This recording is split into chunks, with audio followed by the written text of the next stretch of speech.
हमारा next topic है ortho का एविंग सार्कोमा, जो कि काफ़ी बार शॉर्ट में पूछा जा चुका है। तो अपन स्टार्ट करते हैं। सबसे पहले, it is a highly malignant tumour जो कि 10 से 20 साल में होता है और कभी कभी 30 के बाद भी होता है। मतलब कि इसके दो एज ग्रुप है, 10 से 20 साल और 30 साल के बाद। ठीक है। मेनली ये डाइफाइसिस को इन्वॉल्व करता है लॉन्ग बोन्स की। ठीक है, देखते हैं।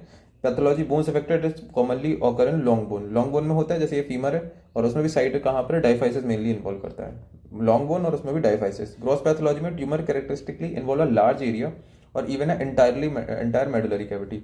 बहुत बड़े एरिया को इन्वॉल्व करता है। देखो कितना बड़ा एरिया इन्वॉल्व है, मेडुलरी कैविटी को भी पूरे इन्वॉल्व कर सकता है। ठीक है। तो ये अपन ने क्या किया कि कौन से बोन को, लॉन्ग बोन को इन्वॉल्व करता है, कहाँ पर करता है, डाइफाइसिस में करता है, और लार्ज एरिया को करता है तो पूरी मेडुलरी कैविटी को भी कर सकता है। अपन अब आता है नेक्स्ट हिस्टोपैथोलॉजी। हिस्टोपैथोलॉजी में अपन देखेंगे तो small blue round cell with pseudorosettes. ठीक है। तो यहाँ पर देखो बहुत सारे राउंड ब्लू सेल दिख रहे हैं। ठीक है। और बीच में ये स्यूडोरोजिट भी दिख रहा है। ठीक है। तो हिस्टोपैथोलॉजिकली ये देखेगा अपन को। फिर आता है क्लिनिकल फीचर। जो ट्यूमर मेनली 10 से 20 साल के बच्चों में होते हैं। Patient present with pain and swelling. ठीक है। पेशेंट जो है पेन और स्वेलिंग से प्रेजेंट करेगा। यहाँ पर ट्यूमर की ग्रोथ होगी, यहाँ पर रेडनेस और स्वेलिंग हो जाएगी। ठीक है। मे भी हिस्ट्री ऑफ ट्रॉमा की भी हिस्ट्री हो सकती है और फीवर के साथ भी एसोसिएटेड हो सकते हैं। तो ये हो गया क्लिनिकल फीचर। ये डायग्राम बना देना।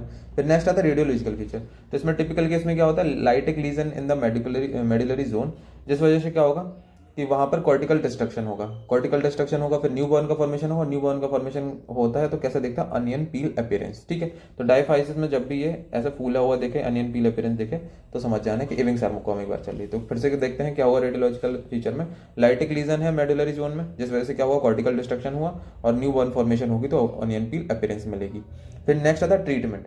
जो ये इविंग सार्कोमा है बहुत ही ज़्यादा रेडियो सेंसिटिव है, तो अपन इसको रेडियोथेरेपी से ट्रीट कर सकते हैं, है ना। तो it is a radio sensitive tumour, तो रेडियोथेरेपी देके सही हो सकता है।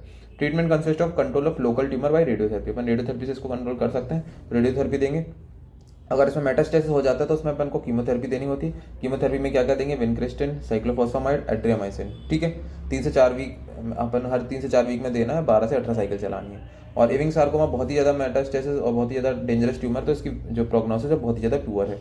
डिफरेंशियल डायग्नोसिस में lymphoma, osteomyelitis, osteoid osteoma, osteosarcoma, ये सब आ सकते हैं। तो ये था अपना इविंग सार्कोमा में। शॉर्ट में आ सकता है 5 नंबर 2 नंबर में कर लेना। Thank you.